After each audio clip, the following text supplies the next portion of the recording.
இந்த லவ் மேரேஜ்ல பொறுத்த வரைக்கும் எப்பொழுதுமே பேரண்ட்ஸ் அகைன்ஸ்டா பண்றது. அதனால குழந்தைங்க தான் இதுல அதிகமா பாதிக்கப்படுறாங்க. இப்ப இருக்க லா படி அது பாசிபிள் கிடையாது. 2.5 லட்சத்துல இருந்து 3 லட்சம் கேசஸ் வந்து இந்தியாவுல 2025 வரை marriage certificate not necessary. Masala கலாட்டா நேயர்களுக்கு வணக்கம். ஒவ்வொரு குடும்பத்திலும் இந்த விஷயம் நடக்கக்கூடாதுன்னு நினைப்பாங்க. ஆனா மேக்சிமம் வந்துட்டு இதுவே ஒரு தீர்வு ஆகும்னா இதை கண்டிப்பா பண்ணிதான் ஆகணும். இன்னைக்கு நம்மளுடைய டாபிக் வந்துட்டு விவாகரத்து. நம்முடைய சிறப்பு விருந்தினர் இன்னைக்கு வழக்கறிஞர் அருண் வந்திருக்காங்க. சார் வணக்கம். சார், பொதுவாகவே இந்த விவாகரத்து பத்தி தெரிஞ்சுக்கிறதுக்கு எப்படி அப்ரோச் பண்றது, எங்கிருந்து ஸ்டார்ட் பண்றதுன்னு மேக்ஸிமம் யாருக்கும் தெரியாது.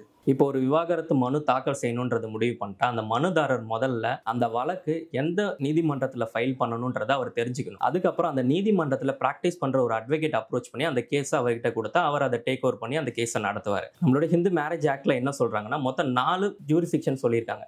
இந்த 4 ஜூரிஸ்டிக்ஷன்ல எங்க வேணாலுமே இந்த விவாகரத்து மனுவை தாக்கல் செய்யலாம். மொதல் ஜூரிஸ்டிக்ஷன் வந்து அந்த கணவரும் மனைவியும் எந்த இடத்துல கல்யாணம் பண்ணாங்களோ அந்த இடம் எந்த நீதிமன்றத்துக்கு கீழே வருதோ அந்த நீதிமன்றத்துல விவாகரத்து மனு தாக்கல் செய்யலாம். 2வது, அந்த மனைவி எந்த இடத்துல வசிக்கிறாங்களோ அந்த இடம் எந்த நீதிமன்றத்துக்கு கீழே இருக்கோ அந்த இடத்துலயுமே வந்து நம்ம டிவோர்ஸ் பெட்டிஷன் ஃபைல் பண்றோம். அதே மாதிரி அந்த கணவர் எங்க வசிக்கிறாரோ அந்த இடம் எந்த நீதிமன்றத்துக்கு கீழே இருக்கோ அந்த இடத்துலயுமே டிவோர்ஸ் பெட்டிஷன் ஃபைல் பண்ணலாம். 4வதா, அந்த கணவரும் மனைவியும் சேர்ந்து கடைசியா எங்க வாழ்ந்தாங்களோ அந்த இடத்துலயுமே வந்து டிவோர்ஸ் பெட்டிஷன் ஃபைல் பண்றான். இந்த 4 ஜூரிஸ்டிக்ஷன்ல எந்த ஜூரிஸ்டிக்ஷன்ல வேணாலும் அந்த மனுதாரர் விவாகரத்து மனுவை தாக்கல் செய்யலாம். இப்ப மேக்ஸிமம் விவாகரத்து வந்து எந்த காரணத்தினால அதிகம் ஃபைல் பண்றாங்க? முன்ன இருந்த காலத்துலலாம் வந்து கல்லானாலும் கணவன் புல்லானாலும் புருஷன் அப்படின்ற ஒரு ஐடியாலஜில பெண்கள் மோஸ்டா இருந்தாங்க. என்ன நடந்தாலுமே அதை அட்ஜஸ்ட் பண்ணிக்கிட்டு வாழ்ந்துட்டு இருந்தாங்க. இப்போதைக்கு அந்த மாதிரி கிடையாது. நிறைய பேருக்கு லீகல் அவேர்னஸ் இருக்கு. ஒரு டொமஸ்டிக் வயலன்ஸ் அவங்களுக்கு அகைன்ஸ்டா நடக்குது, இல்ல டவுரி டார்ச்சர் நடக்குதுன்னா இமீடியட்டா ஃபேமிலி கோர்ட்ல டிவோர்ஸ் பெட்டிஷன் ஃபைல் பண்ணிடுறாங்க.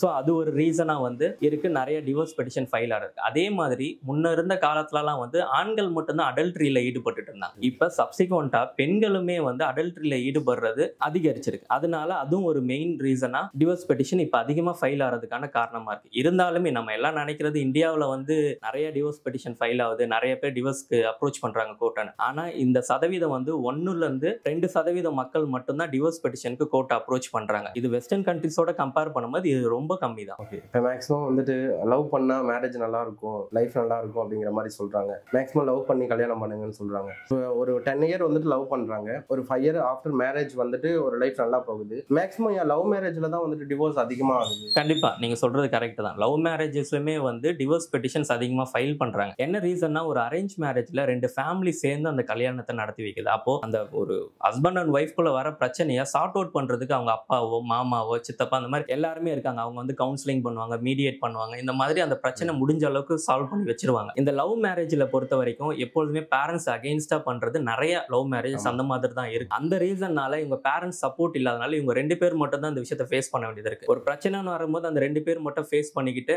அடுத்த ஸ்டெப்ஸ் இதுல என்ன, டிவோர்ஸ் தான் அப்படின்னு சொல்லி போயிடுறாங்க. இன்னொரு காரணம் நான் என்னவா பாக்குறேன்னா, ஃபினான்ஷியல் சப்போர்ட். இந்த அரேஞ்ச் மேரேஜ்ல ஃபினான்ஷியல் சப்போர்ட் அவங்க ரிலேட்டிவ்ஸ் அவங்க எல்லாருமே வந்து ஃபினான்ஷியலா ஒரு சப்போர்ட் கொடுப்பாங்க. ஆனா இந்த லவ் மேரேஜ்ல most of the love marriage parents அகைன்ஸ்டா பண்றதுனால ஃபினான்ஷியல் சப்போர்ட் இங்க கிடைக்கிறது இல்ல. அதனால லவ் மேரேஜ்ல நிறைய டிவோர்ஸ் பெட்டிஷன்ஸோ ஃபைல் ஆகும். சார், பொதுவாகவே இந்த விவாகரத்து கேஸ்ல யார் அதிகமா பாதிக்கப்படுறது? நிறைய பேர் எல்லாம் சொல்றது என்னன்னா, அந்த பெண்கள் தான் நிறைய பாதிக்கிறாங்க அப்படின்ட்டு. என்னை பொறுத்த வரைக்கும் பெண்கள் நிறைய பாதிக்கிறது கிடையாது. அவங்கள விட அதிகமா பாதிக்கிறது அந்த குடும்பத்துல இருக்க குழந்தைகள் தான். ஏன்னா அந்த பொண்ணா இருக்கட்டும் இல்ல அந்த கணவரா இருக்கட்டும் 2 பேருமே வந்து ஒரு டிவோர்ஸ் பெட்டிஷன் ஃபைல் பண்ண போறோம்னா மென்டலி அவங்க ப்ரிப்பேர் ஆயிப்பாங்க. இந்த விஷயத்த சொசைட்டில ஃபேஸ் பண்ண போறோம், இந்த ப்ரொசீஜரல் டிஃபிகல்டிஸ் இருக்கு அப்படின்னு சொல்லி அவங்க ஒரு ப்ரிப்பேர் ஆயிட்டு தான் பெட்டிஷனே ஃபைல் பண்ணுவாங்க. ஆனா குழந்தைங்க அந்த மாதிரி ப்ரிப்பேர் ஆகிறது கிடையாது. சில டிவோர்ஸ் கேஸ்ல குழந்தை பிறந்து 8 மாசம் தான் இருக்கும். சில இதுல 12 வயசு 13 வயசுலயே அவங்க அப்பா அம்மா யாரோ ஒருத்தர் டிவோர்ஸ் கேஸ் ஃபைல் பண்ணிருக்கும். அப்போ வந்து ஒரு சிங்கிள் பேரண்டிங் மட்டும் தான் அந்த குழந்தை கிடைக்கும். எப்பயுமே வந்து ஒரு குழந்தை நல்லா ஒரு வெல் பீயிங்கான பர்சனா இருக்கணும்னா முதல் 2 அப்பா அம்மா 2 பேரோடைய பேரண்டிங் இருந்தா தான் அந்த குழந்தை ஒரு நல்ல வெல் பீயிங்கான பர்சனா இருக்கும். இந்த மாதிரி கேசஸ்ல வந்து ஒரு பேரண்டோட பேரண்டிங்கே இங்க மிஸ் ஆகுது. வெறும் சிங்கிள் பேரண்ட் தான் அவங்கள கைட் பண்ணி வளர்க்குறாங்க. அப்படின்னும் போது அந்த குழந்தை நிறைய மன அழுத்தத்துக்குள்ள போகலாம். ஏன்னா அவங்க அம்மா வந்து அம்மாவோ அப்பாவோ வந்து இந்த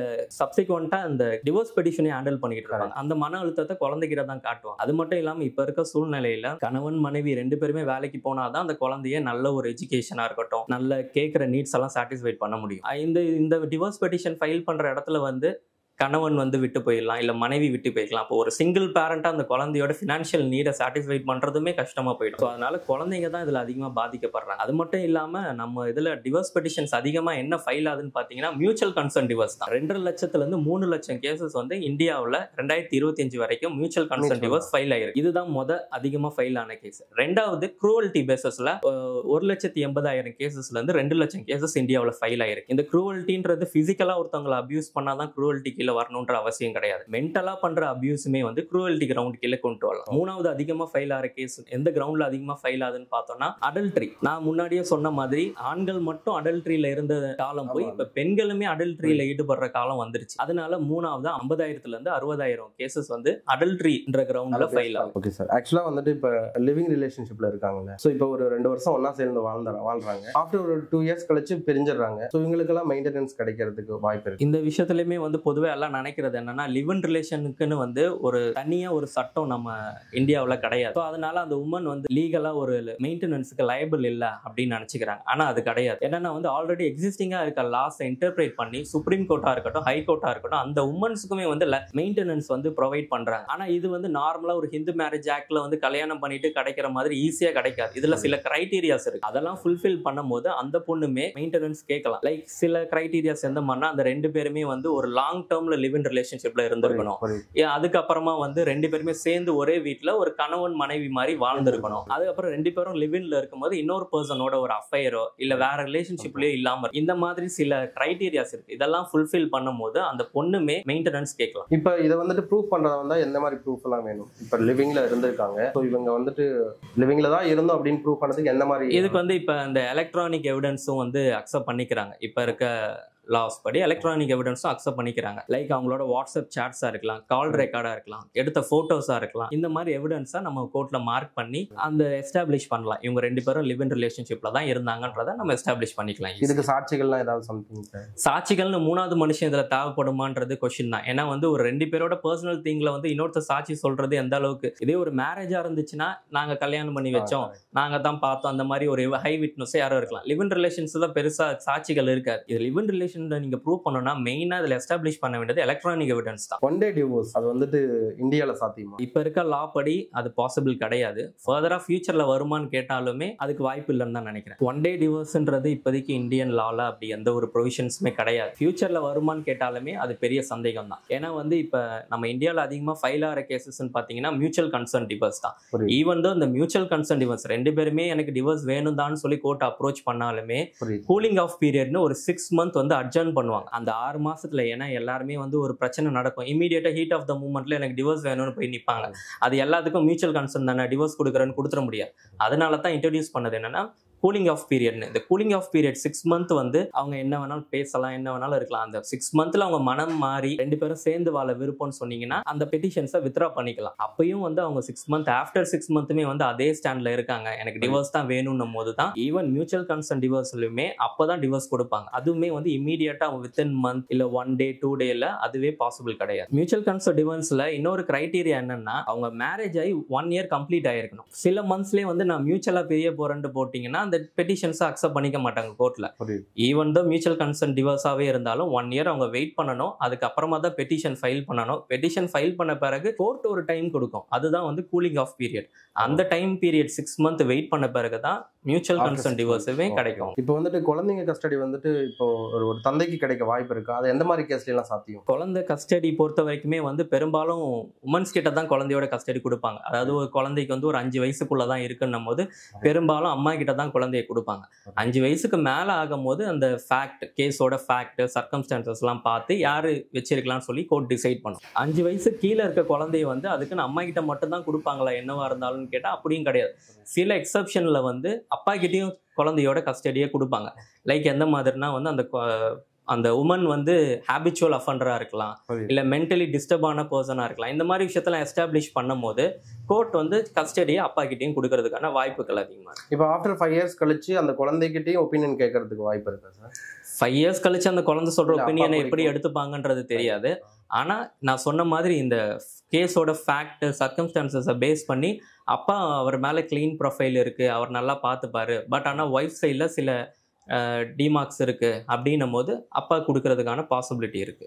அது ஒரு கேஸ்லயுமே வந்து வேரி ஆகும். ஆக்சுவலாக இப்போ வந்துட்டு மேரேஜ் ஆகிட்டு ஒய்ஃப் வந்துட்டு கன்சீவாக இருக்காங்க. ஸோ அவங்களுக்கு வந்துட்டு இவங்க டிவோர்ஸ் கொடுக்கறதுக்கு அப்ளை பண்ணுறாங்கன்னா அது எந்த மாதிரி முடியும்? இதுக்கு வந்து எந்த ஒரு எக்ஸப்ஷனுமே இல்லை. வந்து இந்த மாதிரி அந்த ஒய்ஃப் இருந்தால் தான் டிவோர்ஸ் அப்ளை பண்ணணும், இல்லை அப்படி இருக்க ஒய்ஃப் கிட்ட தான் டிவோர்ஸ் கேட்கணுன்ட்டு எந்த ஒரு எக்ஸப்ஷனுமே லா வந்து சொல்லலை. ஈவன் தான் அவங்க கன்சீவாக இருந்தாலுமே ப்ரெக்னெண்ட்டாக இருந்தாலுமே அவங்க ஒரு டிவோர்ஸ் வேணும்னா கோர்ட் அப்ரோச் பண்ணி பெட்டிஷன் ஃபைல் பண்ணலாம். அதே மாதிரி அந்த ஹஸ்பண்டும் அந்த ஒய்ஃப் சரி இல்லை எனக்கு டிவோர்ஸ் வேணும்னு நினைச்சாருன்னா கோர்ட் அப்ரோச் பண்ணி டிவோர்ஸ் பெட்டிஷன் ஃபைல் பண்ணலாம். அவங்க கன்சீவா இருக்காங்கன்றது ஒரு எக்ஸப்ஷன் கிடையாது. இதுக்கு என்ன மாதிரி தீர்ப்பெல்லாம் கொடுப்பாங்க? இந்த கன்சீவா இருக்காங்கன்றத பேஸ் பண்ணி கேஸ் டிசைட் ஆகாது. ஓகே. நார்மலா ஒரு டிவோர்ஸ் பெட்டிஷனை எப்படி கோர்ட் ஹேண்டில் பண்ணுமோ அந்த மாதிரி தான் கோர்ட் இந்த கேஸையும் ஹேண்டில் பண்ணும். மேபி சில ஃபேமிலி கோர்ட்ல அவங்களோட அப்பியரன்ஸை வேணா டிஸ்பென்ஸ் பண்ணலாம். நீங்க அப்பியரன்ஸ் எல்லா ஹியரிங்கும் அப்பியரன்ஸ் நெசசரி கிடையாதுன்ட்டு அவங்க மேபி அதை பண்ணலாம். இப்போ ஒரு டிவோர்ஸ் முடிஞ்சிருச்சு, மெயின்டெனன்ஸ் வந்துட்டு இவ்வளவு கொடுக்கணும், 25 to 33% கொடுக்கணும்னு சொல்லிட்டு இப்போ கோர்ட் வந்துட்டு ஒரு ஆர்டர் கொடுத்துட்டாங்க. அவங்க மெயின்டெனன்ஸ் அமௌண்ட் கொடுக்காம ஒரு ஹஸ்பண்ட் வந்துட்டு 6 months 8 months இப்படி வந்துட்டு இழுக்கடிச்சிட்டே இருக்காங்க. ஸோ இந்த மாதிரி சிச்சுவேஷன்ல எந்த மாதிரி வந்துட்டு ஆக்ஷன் எடுக்கலாம்? இந்த மாதிரி ஒரு லம்சம் அமௌண்ட்டாக சேர்ந்துருது, ஒரு 1 லட்ச ரூபாய் பெண்டிங் ஆகி போச்சு, எனக்கு இன்ன வரைக்கும் என் ஹஸ்பண்ட் கொடுக்கல அப்படின்னும் போது அவங்க இபி பெட்டிஷன் அதே ஃபேமிலி கோர்ட்ல ஃபைல் பண்ணலாம். ஃபைல் பண்ணி இந்த அமௌண்ட்டை எனக்கு கொடுக்க சொல்லுங்கன்னு சொல்லி கேட்கலாம். அது கூடயே நம்ம இன்னொரு விஷயம் என்ன கேட்கலாம்னா, இஃப் சப்போஸ் அவர் வந்து ஒரு சேலரிட் பர்சனாக இருந்தாருன்னா அவரோட சேலரியை அட்டாச்மெண்ட் கேட்கலாம். ஒரு பர்சன்டேஜ் ஆஃப் சேலரி வருதுன்னா அதில் எனக்கு 30% 40% என்னோட இதில் இதை ரெடியூஸ் பண்ண சொல்லி அட்டாச்மெண்ட் ஆர்டர் போடுங்கன்னு சொல்லுவாங்க. அப்படி ஆர்டர் போட்டாங்கன்னா ஆட்டோமேட்டிக்காக இவங்களுக்கு அந்த மெயின்டெனன்ஸ் அமௌண்ட் வந்துடும். இதை தாண்டி அவர் ஒரு சேலரி பர்சன் கிடையாது, இல்லை அதை பற்றின டீட்டெயில்ஸ் என்கிட்ட இல்லைன்னும் போது அவருக்கு எதனா ஒரு ப்ராப்பர்ட்டி இருந்துச்சுன்னா அதை அட்டாச்மெண்ட் நம்ம கேட்கலாம். தேர்ட் ஆப்ஷன் என்ன இருக்குது, இது ரெண்டுமே அவர்கிட்ட கிடையாது ஆனால் என்னோட மெயின்டெனன்ஸ் அமௌண்ட்டை நான் கிளைம் பண்ணணும்னா அவரை அரெஸ்ட் பண்ண சொல்லி கூட நம்ம இபியில் ப்ரேயராக கேட்கலாம். ஓகே. இப்போ சப்போஸ் ஒரு 2 year கொடுக்கல, மெயின்டெனன்ஸ் அமௌண்ட் கொடுக்கல, அப்போ வந்துட்டு ஆஃப்டர் வந்துட்டு அவங்க கொடுக்குறேன்னு சொல்லி அக்செப்ட் பண்ணிக்கிறாங்க, வட்டியோட சேர்த்து போட்டுவாங்க, அந்த மாதிரி கூட பண்ணலாம். இன்ட்ரெஸ்டோடயே நம்ம கேட்கலாம். ஆனால் பெரும்பாலான கேசஸ்ல வந்து ஒரு அமௌண்ட் ஆகும். ஏன்னா அவரையும் கோர்ட் கன்சிடர் பண்ணும். அவர் எப்படி லயபிளா இந்த அமௌண்ட் கொடுக்க முடியுமா, அவருக்கு ஃபினான்ஷியலா என்னென்ன நீட்ஸ் இருக்கு அதெல்லாம் அவர் எப்படி ஃபில்ஃபில் பண்ணும். ஏன்னா சில கேசஸ்ல வந்து அந்த மென் தான் வந்து அவங்க அப்பா அம்மாவை பார்த்துப்பார், அவங்களுக்கு மெடிக்கல் பிரச்சனைகள் சில இஷ்யூஸ்லாம் இருக்கும், அதையும் இவர் தான் பார்த்துக்கணும். ஸோ அதனால இன்ட்ரெஸ்ட் போடுறது வந்து ரொம்ப ரேரஸ்ட் கேசஸ்ல போடுவாங்க. மிச்சத்துல இருக்க லம்சம் அமௌண்ட்டை கிளைம் பண்ணி கொடுக்கறதுக்கு கோர்ட் ட்ரை பண்ணும். பட் அது ரூல்ல இருக்குல்ல சார், இன்ட்ரெஸ்ட் போடுறது court discretionary power. Okay okay. இப்போ ஆக்சுவலாக வந்துட்டு விவாகரத்து முடிஞ்சிருச்சு, வந்துட்டு குழந்தை வந்துட்டு அம்மாவோட கஸ்டடியில தான் இருக்கணும்னு சொல்லிட்டு முடிவு பண்ணி தீர்ப்பு வந்துடுது. இப்போ சட்டவிரோதமா அந்த அம்மா கிட்ட இருந்து அந்த குழந்தைய வந்துட்டு ஒரு ஹஸ்பண்ட் தூக்கிட்டு போயிடுறாங்க. ஸோ இது எந்த மாதிரி? இது வந்து நார்மலாக நீங்கள் ஒரு போலீஸ் ஸ்டேஷன் அப்ரோச் பண்ணி இந்த மாதிரி குழந்தைய வந்து தூக்கிட்டு போயிட்டாருன்ட்டு போலீஸ் கம்ப்ளைண்ட் கொடுக்கலாம். இஃப் சப்போஸ் போலீஸ் வந்து ப்ராப்பராக ஒரு ஆக்ஷன் எடுக்கலை, வந்து குழந்தைய மீட்டு கொடுக்கலன்னும் போது அந்த ஒய்ஃப் வந்து ஸ்ட்ரெயிட்டாகவே மெட்ராஸ் ஹைகோர்ட் அப்ரோச் பண்ணி இந்த மாதிரி HCPன்னு சொல்லுவாங்க, ஹேபியஸ் கார்பஸ், ஆட்கொணர்வு மனுன்னு சொல்லுவாங்க, அதை ஃபைல் பண்ணி என்னோட குழந்தைய என்கிட்ட ப்ரொடியூஸ் பண்ணுங்கன்னு சொல்லி நம்ம ப்ரேயர் கேட்கலாம். அதுக்கேற்ற மாதிரி கோர்ட்டுமே வந்து போலீஸுக்கு டைரக்ஷன் கொடுத்து HCP மட்டும்தான் ஒரே வழியான்னு கேட்டால் கிடையாது, கார்டியன் ஓபியை அவங்க ஃபைல் பண்ணலாம். ஃபைல் பண்ணி குழந்தை கஸ்டடியை அந்த அம்மா கேட்கலாம். இப்போ நம்ம கோர்ட் ஆர்டர் போட்டு மறுபடியும் வந்துட்டு அவங்க குழந்தைய கொண்டாந்து ஒப்படைக்கல அப்படின்னு சொன்னால் இது அடுத்து என்ன? இது ஹேபியஸ் கார்பஸ்ன்னு பொறுத்த வரைக்குமே வந்து போலீஸுக்கு தான் டைரக்ஷன் கொடுப்பாங்க. போலீஸோட டியூட்டி அது. அந்த ஹஸ்பண்ட் எங்க இருக்காருன்றத ஃபைன் பண்ணணும், குழந்தையை கூட்டு வந்து கொடுக்கறது அவர். இது வந்து அந்த ஹஸ்பண்டுக்கு போட்ட டைரக்ஷன் கிடையாது, போலீஸுக்கு கொடுத்துருக்க டைரக்ஷன். போலீஸ் அந்த ஆர்டரை கம்ப்ளைண்ட் பண்ணி தான் ஆகணும். அவர் எங்க இருந்தாலுமே ஃபைன் பண்ணி கோர்ட்ல கூட்டு வந்து நிறுத்தி தான் ஆகும். இப்போ மேக்ஸிமம் வந்துட்டு இப்போ நான் இந்த ஏரியாவில் இருக்கேன், ஒரு ஏரியாவில் இருக்கேன், அங்கே வந்துட்டு விவாகரத்து கேஸ் ஃபைல் பண்ணுறேன். ஸோ அங்கேயே வந்துட்டு தீர்ப்பு வந்துடுது, டிவோர்ஸ் ஆகிடுது. ஸோ இதை நான் மேல்முறையீடு பண்ணலாம்? தாராளமாக பண்ணலாம். ஒரு 30 நாட்களுக்குள்ள ஒரு ஃபேமிலி கோர்ட்ல போட்ட ஆர்டர் மேல 30 நாட்களுக்குள்ள மேல்முறையீடு ஸ்ட்ரெயிட்டா ஹை கோர்ட்லயே நம்ம ஃபைல் பண்ணலாம். CMAன்னு சொல்லுவாங்க, சிவில் மிஸ்லேனியஸ் பெட்டிஷன். அந்த பெட்டிஷன் ஃபைல் பண்ணி அப்பீல் நடத்தலாம். இப்போ விவாகரத்து மனு தாக்கல் செய்யறதுக்கு ஏதாவது இந்த மாதிரி பர்டிகுலர் ஆவணங்கள் தான் தேவை, அந்த மாதிரி ஏதாவது இருக்கு? சில பேசிக்கான டாக்குமெண்ட்ஸ் இருக்கு. அதாவது மேரேஜ் சர்டிஃபிகேட் தேவை, அதுக்கப்புறம் வந்து மேரேஜ் ஃபோட்டோஸ், இன்விடேஷன், 2 பேரோட ஃபோட்டோகிராஃப்ஸ், ஆதார் கார்டு, இந்த மாதிரி பேசிக்கான டாக்குமெண்ட்ஸ் இருந்தாலே போதும் விவாகரத்து மனு தாக்கல் செய்யலாம். இதை தாண்டி ஒரு அடல்ட்ரியை ப்ரூவ் பண்ணணும் போது அடிஷனல் டாக்குமெண்ட்ஸ் நம்ம போடலாம். லைக் அவங்களோட வாட்ஸ்அப் கான்வர்சேஷன் போடலாம், இல்லை க்ரூவல்ட்டி எதுவும் நடந்திருக்கு, டொமஸ்டிக் வைலன்ஸ் நடந்திருக்குன்னா அந்த டொமஸ்டிக் வைலன்ஸுக்கான மெடிக்கல் ரிப்போர்ட், போலீஸ் கம்ப்ளைண்ட் கொடுத்திருந்தா CSR காப்பி, கம்ப்ளைண்ட் காப்பி, இந்த மாதிரி இதெல்லாம் அடிஷனல் டாக்குமெண்ட்ஸ். இது நெசசரி டாக்குமெண்ட்ஸ் கிடையாது, ஆனால் இதெல்லாம் அடிஷனல் டாக்குமெண்ட்ஸை நம்ம ஆட் பண்ணிக்கலாம். இப்போ ஆக்சுவலாக வந்துட்டு ஹஸ்பண்ட் வந்துட்டு ஒரு ஒய்ஃப் வந்துட்டு ஒரு இல்லீகல் அஃபைர் இருக்கு. ஸோ அதை ப்ரூவ் பண்ணுறதுக்கு வந்துட்டு நம்ம எப்பயும் வீட்டுக்குள்ளார கேமரா வச்சுட்டுலாம் சுத்த முடியாது. ஸோ இதுக்கு என்ன மாதிரி ப்ரூஃப் நம்ம சொல்கிறோம், நம்ம எக்ஸ்பிளைன் பண்றோம், இல்ல எந்த மாதிரி ப்ரூஃப், இதுக்கு வந்துட்டு இந்த மாதிரி ப்ரூஃப் கொடுங்கன்னு கேட்டாங்கன்னா எந்த மாதிரி கேட்பாங்க? நீங்க சொல்றது கரெக்ட். ஏன்னா ஒரு 2 வீட்டுக்குள்ள 2 பர்சனுக்குள்ள ஒரு விஷயம் நடக்கும்போது அதை 24/7 வந்து அதை எவிடன்ஸ் கிரியேட் பண்ணிக்கிட்டே இருக்க முடியாது நம்மளால. ஸோ இந்த மாதிரி கேசஸ்ல வந்து பெருசா ரோல் பிளே பண்றது நான் அப்போ சொன்ன மாதிரி எலக்ட்ரானிக் எவிடன்ஸ் தான். இப்போ ஒரு அஃபைர் இருக்குன்னும் போது அவங்க 2 பேரோட வாட்ஸ்அப் கான்வர்சேஷன் இருக்கலாம், ஒரு மெயில் இருக்கலாம், இல்ல 2 பேரும் எடுத்திருக்க போட்டோஸ் இருக்கலாம். இந்த மாதிரி திங்ஸ் எல்லாம் வந்து எலக்ட்ரானிக் எவிடன்ஸா போட்டு கோர்ட்ல எஸ்டாப்ளிஷ் பண்ணலாம். இப்போ ஆக்சுவலா வந்துட்டு இப்போ ஒரு மேரேஜ் நடக்குதுன்னு சொன்னா, ஒரு முஸ்லீம் மேரேஜ் நடக்குன்னா அங்க அந்த மசூதியிலே வந்துட்டு ஒரு சர்டிபிகேட் மாதிரி ஒன்று கொடுப்பாங்க. கிறிஸ்டின் மேரேஜ்னாலும் வந்துட்டு சர்ச்ல வந்துட்டு ஒரு ஆதாரம் இருக்கும். இப்போ ஹிந்து மேரேஜ் மேக்ஸிமம் எப்படின்னா, ஒரு கோயிலில் நடக்குன்னு சொன்னா ஒரு 4 சொந்த பந்தத்தை வச்சு வந்துட்டு பண்ணிடுறாங்க. இப்போ அவங்க கிட்ட வந்துட்டு ஒரு மேரேஜ் ஆன ஒரு டாக்குமெண்ட் கிடையாது. இவங்க வந்துட்டு விவாகரத்தை அப்ளை பண்ணலாமா? தாராளமா பண்ணலாம். மேரேஜ் சர்டிபிகேட் இருந்தா தான் டிவோர்ஸ் அப்ளை பண்ணுன்ற எந்த நெசசிட்டியுமே கிடையாது. நார்மலா அந்த மேரேஜ் நடக்கும்போது ஒரு போட்டோஸ் எடுத்திருப்பாங்க, அந்த போட்டோஸ் ஒரு டாக்குமெண்டா போடலாம். அதுக்கப்புறம் 2 பேருமே வந்து ஆதார் கார்டா இருக்கலாம், இல்ல வந்து இன்சூரன்ஸ்ல வந்து என்னோட ஒய்ஃப்னு சொல்லி மென்ஷன் பண்ணியிருப்பாங்க. இந்த மாதிரி திங்ஸ் இன்விடேஷன் இருக்கும். இந்த மாதிரி டாக்குமெண்ட்ஸை வச்சு கூட டிவோர்ஸ் பெட்டிஷன் ஃபைல் பண்ணலாம். Marriage certificate not necessary. இப்போ வந்துட்டு ஒரு ஒய்ஃப் வந்துட்டு ஒரு குடும்பத்தில் வந்துட்டு ஒரு பெரிய ஒரு போஸ்டிங்கில் இருக்கிறாங்க, ஒரு ஐடியில் ஒர்க் பண்ணுறாங்க, நல்ல சம்பளம் வாங்குறாங்க. ஸோ டிவோர்ஸ் அப்ளை பண்ணி டிவோர்ஸ் கிடைக்குது. அப்போ வந்துட்டு ஒய்ஃபுக்கு வந்துட்டு மெயின்டெனன்ஸ் கிடைக்குமா? ஹஸ்பண்ட் வேலைக்கு போகிறாங்க, சொத்து இருக்குது, எல்லாமே இருக்குது. ஆனால் ஒய்ஃபு வந்துட்டு ஒரு நல்ல ஒரு சேலரியில் ஒரு பெரிய போஸ்டிங்கில் தான் இருக்காங்க, நல்லா சம்பாதிக்கிறாங்க. பட் அவங்களுக்கு மெயின்டெனன்ஸ் நம்ம கொடுக்கணுமா? அவங்க வந்து லயபிள். அவங்க அந்த ஒய்ஃப் வந்து அவங்களோட மெயின்டெனன்ஸ் கேட்கறதுக்கு அவங்களுக்கு எல்லா ரைட்டுமே இருக்கு. ஸோ அவங்க கோர்ட் அப்ரோச் பண்ணி கேட்கலாம். ஆனால் நீங்கள் சொல்கிற மாதிரி ஒரு ஹையர் போஸ்ட்டில் இருக்கனால கிடைக்குமா கிடைக்காதான்ற டிபேட் இதுக்குள்ள போகாது. மேபி அந்த ஹஸ்பண்ட் சைடில் என்ன எஸ்டாப்ளிஷ் பண்ணணும்னா, அந்த ஒய்ஃப் இண்டிபெண்டா இவ்வளோ இன்கம் ஜென்ரேட் பண்றாங்க, இவங்களோட எக்ஸ்பென்சஸ் இவ்வளோ தான், இது போக இவங்க கிட்ட சேவிங்ஸ் இவ்வளோ இருக்கு, இவங்க யாரையுமே வந்து டிபெண்ட் பண்ணி கிடையாது, இவங்க ஒரு இண்டிபெண்டன்ட் உமன், இந்த மாதிரி விஷயத்தெல்லாம் நம்ம கோர்ட்ல எஸ்டாப்ளிஷ் பண்ணும் போது நம்மளுடைய மெயின்டெனன்ஸ் அமௌண்ட்டை கம்மி பண்ணுவாங்க கோர்ட். நீங்க கொடுக்கவே கூடாதுன்னு சொல்றது ரொம்ப ரேரஸ்ட் கேஸ்ல மட்டும்தான் நடக்கும். இந்த மாதிரி விஷயத்தெல்லாம் எஸ்டாப்ளிஷ் பண்ணும் போது அந்த ஹஸ்பண்டோட மெயின்டெனன்ஸ் அமௌண்ட்டை கம்மி பண்ணி கம்மியாக பே பண்ண சொல்லி கோர்ட் ஆர்டர் போடுவோம். ஓகே. இப்போ வந்துட்டு மேக்ஸிமம் வந்துட்டு விவாகரத்தை அப்ளை பண்ணும்போது வந்துட்டு ஒவ்வொரு வக்கீல் கூட என்ன சொல்றாங்கன்னா, ஃபர்ஸ்ட் ஒய்ஃப் வந்துட்டு அப்ளை பண்ணட்டும், ஆஃப்டர் நம்ம பண்ணலாம், அப்பதான் வந்துட்டு மெயின்டெனன்ஸ் கொடுக்காம இதை பண்ணிக்கலாம், அந்த மாதிரி ஒரு டாக் போயிட்டு இருக்கு. ஆனா வந்துட்டு எந்த மாதிரி யார் அப்ளை பண்ணாலும் மெயின்டெனன்ஸ்ங்கிறது ஒன்று நெசசரினா அது கொடுத்துதான். மெயின்டெனன்ஸ் அவங்களுடைய ரைட், ஒரு ஒய்ஃபுக்கான ரைட் மெயின்டெனன்ஸ்ன்றது.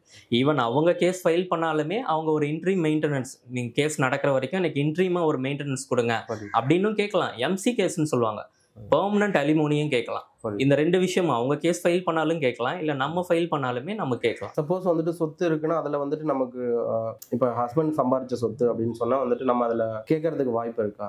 தாராளமா இருக்கு. ஹஸ்பண்ட் சம்பாரிச்ச சொத்தா இருந்தாலுமே மெயின்டெனன்ஸ்ல அதுல ஒரு பெர்சன்டேஜ் ஆஃப் த அமௌண்ட், இல்ல அதுல ஒரு கைண்ட் ஆஃப் ஷேர் வந்து அந்த ஒய்ஃப் கேட்கலாம். சார், இப்போ வந்துட்டு விவாகரத்து வந்துட்டு 1 இயர் கழிச்சு தான் வந்துட்டு அப்ளை பண்ணுங்கிற மாதிரி இருக்கு. பிஃபோரா நம்ம வாங்கணும் அப்படின்னா 1 இயருக்கு முன்னாடி சட்டத்துல ஏதாவது இடம் இருக்கா? இருக்கு. ஒரே ஒரு எக்ஸப்ஷன் மட்டும் கொடுத்துருக்காங்க. லைக் அந்த ஒய்ஃபோ இல்லை ஹஸ்பண்டோ வந்து அவங்களுக்கு ஒரு வல்னரபிள் டிசீஸ் இருந்திருக்கணும், அதை சப்ரஸ் பண்ணி அந்த கல்யாணத்தை நடத்தி இருக்கணும். லைக் எதுனா தொடுநோயா இருந்திருக்கலாம், இந்த மாதிரி ஒரு அன்கியூரபிள் டிசீஸ் இருக்கிறத மறைச்சி கல்யாணம் பண்ணியிருந்தா 1 இயர்க்குள்ள கிடையாது. மேரேஜ் ஆகி அவங்களுக்கு நெக்ஸ்ட் டேவே இந்த விஷயம் தெரிய வருதுன்னா அடுத்த நாளே கூட அவங்க டிவோர்ஸ் பெட்டிஷன் ஃபைல் பண்ணலாம். ஆனால் முக்கியமான விஷயம் என்னன்னா, அந்த பெட்டிஷனர் அவங்களுக்கு இருக்க முக்கியமான விஷயம் என்னன்னா, அந்த மனுதாரர் வந்து எதிர்மனுதாரருக்கு இருக்க நோயை கோர்ட்ல ப்ரூவ் பண்ணணும். அதுக்கான மெடிக்கல் சர்டிஃபிகேட்ஸா இருக்கலாம், இல்ல அந்த போட்டோஸ் மெடிக்கல் சர்டிஃபிகேட்ஸா இருக்கலாம், இல்ல போட்டோஸா இருக்கலாம். இந்த மாதிரி திங்ஸை வந்து எஸ்டாப்ளிஷ் பண்ணி மனுதாரர் கண்டிப்பா அதை ப்ரூவ் பண்ணாருன்னா வித்தின் இயர்ல கூட பெட்டிஷன் அவர் ஃபைல் பண்ணலாம். ஃபைல் பண்ணும்போதே அந்த ப்ரூஃபோட சேர்த்து தான் ஃபைல் பண்ணுமா சார்? ஆமா, ஒரு டிவோர்ஸ் பெட்டிஷன் ஃபைல் பண்றோம்னாலுமே மனு மட்டுமே கோர்ட்ல கொடுக்க முடியாது. மனு கூட இந்த அடிஷனல் டாக்குமெண்ட்ஸ் எல்லாத்தையுமே சேர்த்து தான் கோர்ட்ல ஒரு பெட்டிஷனாகவே ஃபைல் பண்ண முடியும். ஸோ இதுக்கு வேற ஏதாவது ஆதாரம் கேட்பாங்களா? இப்போ நம்ம ஒரு மெடிக்கல் சர்டிஃபிகேட் கொடுக்கலாம், இல்லை சம்திங் வந்துட்டு அவங்கள செக் பண்ணுவாங்களா? கோர்ட் மூலியமா செக் பண்ணுவாங்களா? கோர்ட் மூலியமா செக் பண்றதுக்கான பாசிபிலிட்டிஸ் கம்மி தான். நம்ம முதல்ல எஸ்டாப்ளிஷ் பண்ணணும், இவங்களுக்கு இந்த நோய் இருக்குன்றதை நம்ம எஸ்டாப்ளிஷ் பண்ணணும். அதுக்கு வந்து நம்ம இனிஷியல் ஸ்டேஜ்லேயே அட்லீஸ்ட் ஒரு ஃபோட்டோகிராஃப்ஸாக இருக்கலாம், இல்லை அவங்க ஃபேமிலி மெம்பர்ஸே அதை கன்சிஸ்ட் பண்ணிக்கிற மாதிரியான வாட்ஸ்அப் கான்வர்சேஷன்ஸ் இருந்தால் கூட அதை கூடமே வந்து எலக்ட்ரானிக் எவிடன்ஸாக போட்டு நீங்கள் எஸ்டாப்ளிஷ் பண்ணலாம். இப்போ ஒரு ஒய்ஃப் வந்துட்டு பொய்யான அலிகேஷன் கொடுத்து ஒரு டிவோர்ஸ் அப்ளை பண்ணுறாங்க. ஸோ அது வந்துட்டு இது பொய் அப்படின்னு தெரிய வரும்போது என்ன மாதிரி கோர்ட்டில் ரியாக்ட் பண்ணுவாங்க? நார்மலாக இது வந்து ஒரு பொய்யான அலிகேஷன் தான், இப்படி ஒரு விஷயம் நடக்கலன்னும் போது அந்த பெட்டிஷனை டிஸ்மிஸ் பண்ணிடுவாங்க. டிஸ்மிஸ் பண்ணிட்டு அதில் பர்சனலாக வந்து நிறைய விஷயங்கள் நம்மளை பற்றி டிஃபேம் பண்ணியிருக்காங்க, ஃபேமிலியை பற்றி டிஃபேம் பண்ணியிருக்காங்க பண்ணியிருக்காங்கன்னும் போது நீங்கள் செப்பரேட் கேஸாக டிஃபமேஷன் கேஸ் நீங்கள் ஃபைல் ஸோ பண்ணிக்கலாம். இந்த மாதிரி கேஸ்லயும் மெயின்டெனன்ஸ் கொடுக்கணுமா சார்? இப்போ இந்த மாதிரி கேசஸில் வந்து கேஸ் நடக்கும் போது இன்ட்ரி மெயின்டெனன்ஸ் அலோவ் பண்ணியிருப்பாங்க. ஓகே. ஸோ அதை நீங்கள் கம்பல்சரி கொடுத்தாகணும். கடைசி ஜட்மெண்ட்ல தான் இந்த அலிகேஷன்ஸ்லாம் உண்மையா பொய்யான்றது டிசைட் ஆகும். ஒரு மேரேஜ்ல வந்துட்டு சீதனம்னு சொல்லிட்டு ஒரு பர்டிகுலர் ஒரு பவுன், ஒரு 50 பவுன் 100 பவுன் இந்த மாதிரி கொடுக்குறாங்க. ஸோ இது வந்துட்டு ஹஸ்பண்ட் வீட்டில் இருக்கு, அவங்க வாங்கி பத்திரமா வச்சிருக்காங்க. இப்போ வந்துட்டு விவாகரத்தை அப்ளை பண்ணும்போது அதை நம்ம சொன்னோம்னா அதுக்கு ஏதாவது ப்ரூஃப் கேட்பாங்களா, இல்லை நான் அதை எப்படி வாங்குறது, ரெக்கவர் பண்றது? இது வந்து நீங்க ஒரு டிவோர்ஸ் பெட்டிஷன் ஃபைல் பண்ண பிறகு அந்த ஒய்ஃபே ஒரு ஐஏ பெட்டிஷன் போடலாம். ரிட்டர்ன் ஆஃப் ஆர்டிகல்ஸ்னு சொல்லி இந்த மாதிரி நாங்கள் நகைகள்லாம் வந்து மேரேஜ் அப்போ கொடுத்துருக்கோம், அதெல்லாம் ரிட்டர்ன் பண்ண சொல்லுங்கன்ட்டு கோர்ட்லேயே ஒரு இன்ட்ரீம் பெட்டிஷன் போட்டு அதை கிளைம் பண்ணிக்கலாம். இல்லை நம்ம இப்போ ஒரு 50 பவுன் கொடுத்துட்டு 100 பவுன் கொடுத்துருக்குறோன்னு சொன்னாங்கன்னா அதுக்கு என்ன ப்ரூஃப்? நம்ம அதை வந்து நம்ம எஸ்டாப்ளிஷ் பண்ணணும். லைக் வந்து நம்ம இந்த பில்ஸாக இருக்கட்டும், எந்த டேட்டில் பர்ச்சேஸ் பண்ணியிருக்கோம், மேரேஜ் அப்போ கொடுத்த ஃபோட்டோகிராஃப்ஸ் இருக்கும், இந்த மாதிரி திங்ஸ் எல்லாம் எஸ்டாப்ளிஷ் பண்ணும்போது அந்த விஷயத்தை கோர்ட் கன்சிடர் பண்ணும். இப்போ ஒரு விவாகரத்து கேஸ் வந்துட்டு கோர்ட்ல ஃபைல் பண்றோம், ஒரு 2 மந்த் ஆகுது, 3 மந்த் ஆகுது, யாருமே வந்துட்டு அதுல ஆஜர் ஆகல. ஸோ இந்த கேஸ் என்ன பண்ணுவாங்க? மேக்ஸிமம் 2 பேருமே ஆஜராகல, மனுதாரரும் ஆஜராகல, எதிர் மனுதாரரும் ஆஜராகலன்னும் போது கேஸ் வந்து டிஸ்மிஸ் ஆஸ் டிஃபால்ட்டுன்ட்டு கேஸை டிஸ்மிஸ் பண்ணிடுவாங்க. சில கேசஸ்ல என்ன நடக்கும்னா, மனுதாரர் கேஸ் எல்லாம் ஃபைல் பண்ணிடுவாங்க, எதிர் மனுதாரருக்கு கோர்ட்ல இருந்து நோட்டீஸ் போகும், அட்வொகேட் நோட்டீஸ் போகும். எதிர் மனுதாரர் என்ன நினைச்சுப்பாங்கன்னா, நான் நோட்டீஸ் வாங்கினா தானே பிரச்சனை, நான் நோட்டீஸே வாங்கல, அப்ப என் மேல எதுவும் உத்தரவு போட மாட்டாங்களே. இது வந்து வெறும் ஃபேமிலி கேஸ்ல மட்டும் கிடையாது, நிறைய சிவில் கேஸ்லயும் இந்த ஒரு மென்டாலிட்டி மக்கள் கிட்ட இருக்கு. ஆனா அந்த மாதிரி அவங்க அந்த நோட்டீஸை வாங்காம ரெஃப்யூஸ் பண்ணாலோ இல்ல வாங்கிட்டு அந்த ஹியரிங் கோர்ட்டுக்கு போகாம இருந்தாலோ ஒருதலை பட்சமா உத்தரவு போட்டுருவாங்க. அதாவது மனுதாரர் கேட்கிற பரிகாரம் என்னமோ அதை அப்படியே உத்தரவா பாஸ் பண்ணிடுவாங்க. அதுக்கப்புறமா எதிர் மனுதாரர் வந்து அப்பீல் ஃபைல் பண்றதோ என்னவோ அதை அதுக்கப்புறம் அவர் ஃபேஸ் பண்ண வேண்டியது வரும். இதுக்கு பெட்டர் அவர் கோர்ட்ல அப்பியர் ஆகி அவர் சைட்ல இருக்க டிஃபென்ஸை எடுத்து வச்சு அவர் சைடு மெரிட் இருக்கும்போது அந்த கேஸை டிஸ்மிஸ் பண்ணலாம். இல்லைன்னா அட்லீஸ்ட் இந்த கேஸ் நடக்கிற பெண்டன்சி ஆஃப் சூட் அந்த டைம் பீரியட் அனுப்பிச்சு அவர் கிடைக்கும். லைக் ஒரு 2 வருஷம் 3 வருஷம் அந்த டைம் அனுப்பிச்சு அவர் கிடைக்கும். ஸோ அதனால ஒரு கோர்ட்ல இருந்து நோட்டீஸ் வந்தாலோ இல்லை அட்வொகேட் நோட்டீஸ் வந்தாலோ அதை கண்டிப்பா ரிசீவ் பண்ணி அது என்னன்னு பார்த்தா அந்த டேட்ல ஹியரிங் அப்போ கோர்ட்ல அப்பியர் ஆகிறது தான் அட்வைஸ். இப்போ வந்துட்டு ஒரு 1 இயர் வந்துட்டு வரல, ஸோ மறுபடியும் அந்த கேஸ் இருக்கு, நிலுவையிலே இருக்கு. ஸோ மறுபடியும் வந்துட்டு ஆஜராயிட்டு தன்னோட சைடு உள்ளதை வந்துட்டு அவங்க சொல்லும் போது வந்துட்டு அப்பவும் கோர்ட் வந்துட்டு கன்சிடர் பண்ணுமா, இல்லை வந்துட்டு இவர் வரலங்கிறதுக்காக அந்த கேஸை க்ளோஸ் பண்ணிக்கலாம்? அப்படி கிடையாது. என்னன்னா வந்து இப்போ முதல்ல அந்த பர்சனுக்கு நோட்டீஸ் போயிருக்கு, நோட்டீஸ்க்கு அவருக்கு வரலன்னும் போது அதை எக்ஸ்பார்ட்டி ஆர்டர்னு சொல்லி அவர் மேலே எக்ஸ்பார்ட்டி ஆர்டர் போட்டுட்டு கேஸ் நடக்கும். அடுத்த ஹியரிங் போடுவாங்க. அடுத்த ஹியரிங்கில் அவங்க பெட்டிஷனர் ஃபைல் பண்ண டாக்குமெண்ட்ஸ் எல்லாம் மார்க் பண்ணுவாங்க. அதுக்கு அடுத்த ஹியரிங் பெட்டிஷனர் ஆர்கியூ பண்ணணும், அதுக்கு அடுத்து ஜட்மெண்ட்.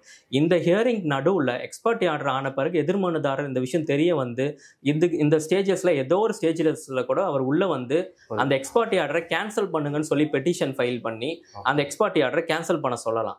அந்த எக்ஸ்பர்ட்டி ஆர்டரை கோர்ட் கேன்சல் பண்ணிடுச்சுன்னா அவர் அகெயின் ஃப்ரெஷ்ஷாக அவருடைய கவுண்டர் ஃபைல் பண்ணி கேஸை அவர் நடத்தும். இப்போ ஆக்சுவலாக வந்துட்டு இப்போ புதுசாக கல்யாணம் ஆகுது, அவங்க வந்துட்டு எந்த சர்டிஃபிகேட்டும் கிடையாது, எந்த ப்ரூஃபும் கிடையாது. இப்போ வந்துட்டு ஒய்ஃபோ ஏதோ சம்திங் இல்லீகல் ஆஃபர் வச்சு சம்திங் எஸ்கேப் ஆயிடுறாங்க. ஸோ இந்த மாதிரி கேஸ் வந்துட்டு நம்ம என்ன கோர்ட்டில் தீர்ப்பு கொடுப்பாங்க? ஒரு மேரேஜ் ஆயிடுச்சுன்னாலே அது வந்து கண்டிப்பாக டிவோர்ஸ் வாங்கிட்டு தான் நெக்ஸ்ட் மேரேஜுக்கு போகணும். டாக்குமெண்ட்ஸ் இல்லைன்றனால நான் அப்படியே இன்னொரு மேரேஜ் பண்ணிக்கிட்டேன்னா நாளைக்கு ஃபியூச்சரில் அந்த ஒய்ஃப் வந்து கிளைம் பண்ணுறதுக்கான எல்லா பாசிபிலிட்டிஸும் இருக்குது. ஸோ அதனால ஒரு மேரேஜ் ஆகிடுச்சு, அவங்க வந்து இந்த மாதிரி வேறு இடத்துக்கு போயிட்டாங்க, ஆளு காணணும் போது நீங்கள் டிவோர்ஸ் பெட்டிஷன் அப்ளை பண்ணலாம். டிசர்ஷன்றதில் அப்ளை பண்ணலாம். அப்ளை பண்ணிவிட்டு அவங்க வரலன்ற போது எக்ஸ்பர்ட்டி ஆர்டர் நான் முன்ன சொன்ன மாதிரி உங்களுக்கு உத்தரவு போட்டுருவாங்க. இப்போ சப்போஸ் டிவோர்ஸ் வாங்கலை, வேறு மேரேஜ் பண்ணிட்டாங்க, ஸோ அவங்களும் ஃபர்ஸ்ட் ஒய்ஃபும் வந்துட்டு அதை பற்றி கண்டுக்கல, ஒரு ஆஃப்டர் ஒரு 10 இயர் கழிச்சு வந்துட்டு அவங்க வரும்போது இவங்களுக்கு இன்னொரு மேரேஜ் ஆகிருக்கும் போது அவங்க எந்த மாதிரி வந்துட்டு நடவடிக்கைகள் எடுக்கலாம்? தாராளமாக. இது பேர் வந்து பைகாமின்னு சொல்லுவாங்க. நீங்கள் போலீஸ் கம்ப்ளைண்ட் கொடுக்கலாம், அந்த ஹஸ்பண்ட் மேலே போலீஸ் கம்ப்ளைண்ட் கொடுக்கலாம். அது மட்டும் இல்லாமல் அந்த second wife legally wedded wife கிடையாது. ஸோ இப்போ அந்த ஹஸ்பண்ட் வந்து நாளைக்கு ஏதோ ஒரு விஷயம் ஆகுதுன்னாலுமே லீகல் ஹேர் சர்டிஃபிகேட்டில் ஃபர்ஸ்ட் ஒய்ஃப் நேம் தான், அவங்க தான் லீகல் ஹேராக வருவாங்க. ஸோ அந்த செகண்ட் ஒய்ஃபுக்குமே வந்து பிரச்சனை தான், அவங்க லீகலாக சில ரைட்ஸை கிளைம் பண்ண முடியாது. சார் இப்போ ஒருத்தருக்கு வந்துட்டு ஒய்ஃப் இருக்காங்க, அவங்க வந்துட்டு இல்லீகல் அஃபேர் வச்சுருக்காங்க, ஸோ அந்த அஃபேருக்கு பிறந்த குழந்தைக்கும் வந்துட்டு இங்கே ரைட்ஸ் இருக்கா? தாராளமாக இருக்குது. ஏன்னா இப்போ அந்த மாதிரி குழந்தைங்களை வந்து இலிஜிட்டிமேட் சைல்டுன்னு சொல்லுவாங்க. இலிஜிட்டிமேட் சைல்டுமே இவங்க அந்த ஹஸ்பண்டோட வாரிசு தான். அவருக்கு என்ன ஒரு லீகலான ஒய்ஃப்ல பிறந்த குழந்தைக்கு என்னென்னலாம் ரைட் இருக்கோ அந்த ரைட் எல்லாமே இலிஜிட்டிமேட் சைல்டுக்குமே இருக்கு. ஈவன் இஃப் சப்போஸ் அந்த ஹஸ்பண்ட் இறந்துட்டாருன்னா இந்த சைல்டுமே one of the legal heir சர்டிஃபிகேட்ல வருவாங்க. பட் அந்த ஒய்ஃப் வந்துட்டு ஒய்ஃப் வர மாட்டாங்க. ஓகே. அப்போ அந்த குழந்தைக்கு வந்துட்டு ஃபர்ஸ்ட் ஒய்ஃபுக்கு பிறந்த குழந்தைக்கு என்ன ரூல், என்ன ரைட்ஸ் இருக்கோ எல்லாமே வந்துட்டு எல்லாமே அந்த குழந்தைக்கும் இருக்கு. சொத்துலையும் பாதி சொத்துலையும் எவ்வளவு பங்கு இருக்கோ ஈக்குவல் ஷேர்ஸ் தான் அவங்களுக்குமே கிடைக்கும். இப்போ ஒரு விவாகரத்து வந்துட்டு அப்ளை பண்றாங்க. இப்போ வந்துட்டு ஒரு ஹஸ்பண்ட் வந்துட்டு சேலத்துல இருக்காங்க, ஒய்ஃப் வந்துட்டு வேற ஒரு டிஸ்ட்ரிக்ட்ல இருக்காங்க. ஸோ இப்போ அவங்க வந்து இந்த கேஸ் வந்துட்டு அட்டன் பண்ணிட்டு போகணுமா, இல்லை இந்த கேஸ் எந்த மாதிரி? இந்த மாதிரி கேசஸ் வந்து நிறைய நடக்கும். ஏன்னா டெரிட்டோரியல் ஜூரிஸ்டிக்ஷன் பொறுத்த வரைக்கும் ஹிந்து மேரேஜ் ஆக்ட்ல 4 ஜூரிஸ்டிக்ஷன் சொல்லியிருக்காங்க. 4ல எங்க வேணாலும் ஃபைல் பண்ணலாம். இஃப் சப்போஸ் ஹஸ்பண்ட் வந்து அவர் இருக்க ரெசிடென்டல் அட்ரஸை பேஸ் பண்ணி ஒரு டிவோர்ஸ் பெட்டிஷன் ஃபைல் பண்ணியிருக்காரு, ஆனா ஒய்ஃப் வந்து வேற ஒரு டிஸ்ட்ரிக்ட்ல இருக்காங்கன்னும் போது எல்லா ஹியரிங்கும் அவங்க அந்த டிராவல் பண்ணிட்டு வந்துட்டு போக முடியாது. ஸோ இந்த மாதிரி கேசஸ் அந்த ஒய்ஃப் என்ன பண்ணலாம்னா ஸ்ட்ரெயிட்டாவே ஹைகோர்ட்ல டிரான்ஸ்ஃபர் சிஎம்பின்னு சொல்லுவாங்க, டிரான்ஸ்ஃபர் சிவில் மிஸ்லேனியஸ் பெட்டிஷன், அதை ஃபைல் பண்ணி அந்த ஒய்ஃப் இருக்க அட்ரஸுக்கு அந்த டிவோர்ஸ் பெட்டிஷனை டிரான்ஸ்ஃபர் பண்ண சொல்லி கேட்கலாம். பெரும்பாலான நீதிமன்றத்தில் வந்து பெண்களுக்கு சாதகமாக அவங்க கேட்குற மாதிரியே அந்த கேஸையும் டிரான்ஸ்ஃபர் பண்ணுவாங்க. ஸ்டேஜஸில் என்ன பண்ணுவாங்கன்னா 2 பேருக்குமே காமனான ஒரு டிஸ்ட்ரிக்டை ஃபிக்ஸ் பண்ணி அந்த இடத்துக்கு 2 பேரையும் வந்து கேஸ் நடத்த சொல்லுவாங்க. சப்போஸ் வந்துட்டு ஹஸ்பண்ட் வந்துட்டு ஃபிசிக்கலி சேலஞ்சடு, அவங்க வந்துட்டு வெளியில் எங்கேயும் வர முடியாது, ஸோ அவங்க பக்கத்தில் இருக்கிற ஒரு கோர்ட்டில் ஃபைல் பண்ணியிருக்காங்க. ஸோ இந்த கேஸ் எந்த மாதிரி மூவ் பண்ணுவாங்க? இந்த மாதிரி ஒரு ரீசனபிளான ஒரு விஷயத்த ஹஸ்பண்ட் எஸ்டாப்ளிஷ் பண்ணாருன்னா அந்த கேஸ் டிரான்ஸ்ஃபர் ஆகாமல் இருக்கிறதுக்கான வாய்ப்புகள் அதிகமாக இருக்குது. அந்த ஹஸ்பண்ட் இருக்க இடத்துலையே வந்து கேஸை நடத்த சொல்லி அந்த பெட்டிஷனை கோர்ட் டிஸ்மிஸ் பண்ணுறதுக்கான வாய்ப்புகளும். இப்போ ஒய்ஃப் வந்து தான் ஆகணும்? ஆமாம், ஒய்ஃப் வந்து தான். ஓகே சார், இப்போ ஒரு விவாகரத்து வழக்கு பதிவு பண்ணுறாங்க, இதில் ஹஸ்பண்டோ ஒய்ஃபோ யாரோ ஒருத்தவங்க அட்வொகேட்டாக இருக்காங்க. ஸோ அவங்க கேஸ் அவங்களே வாதாடலாமா? இதில் வந்து ஹஸ்பண்ட் வந்து ஒரு அட்வொகேட்டாக இருக்காரு, ஒய்ஃப் அட்வொகேட்டாக இருக்காங்கன்றதுக்காக மட்டும் கிடையாது. ஈவன் அவங்க ஒரு லேமேனாக இருந்தாலுமே அவங்களுடைய வழக்கு அவங்களே நடத்தலாம். ஒரு கேஸுக்கு கண்டிப்பாக அட்வொகேட் என்கேஜ் பண்ணணுன்னு எந்த ஒரு லாவும் கிடையாது. அந்த பர்சனே அவங்க கேஸை நடத்தலாம். இது வந்து வெறும் ஃபேமிலி கோர்ட்டோ இல்லை சிவில் கேஸில் மட்டும்தான், உரிமையல் நீதிமன்றத்தில் மட்டும்தான்னு கிடையாது. ஈவன் ஹைகோர்ட்டில் அவங்களுக்கு கேசஸ் இருக்குது. அந்த பெட்டிஷனுக்கான விசாரணையை நானே நடத்துகிறேன்னு விருப்பப்பட்டா அந்த பர்சனே பார்ட்டியின் பர்சனாக கோர்ட்டில் அப்பியர் ஆகி அந்த கேஸை நடத்தலாம். இது விவாகரத்து கேஸ்க்கு மட்டும் பொருந்துமா, இல்லை வந்துட்டு மற்ற எல்லா கேஸ்க்கும்? இல்லை, நான் சொன்ன மாதிரி எந்த வகையான கேஸாக இருந்தாலுமே அந்த பர்சனே அந்த கேஸை நடத்தலாம். அவருக்கு அந்த அளவுக்கு ப்ரொசீஜரல் ஒர்க் தெரியல, இது ஒரு அட்வொகேட் ஹேண்டில் பண்ணால் கரெக்டாக இருக்கும்னு நினச்சால் அட்வொகேட்டை என்கேஜ் பண்ணலாம். இப்போ வந்துட்டு ஒரு வில்லேஜில் அவங்களுக்கு வந்துட்டு எதுவும் தெரியாது, ஆனால் ஒரு ஒரு என்ன சொல்கிறது, ஒரு 16 வயசு 17 வயசு இந்த மாதிரி மேரேஜ் பண்ணிடுறாங்க.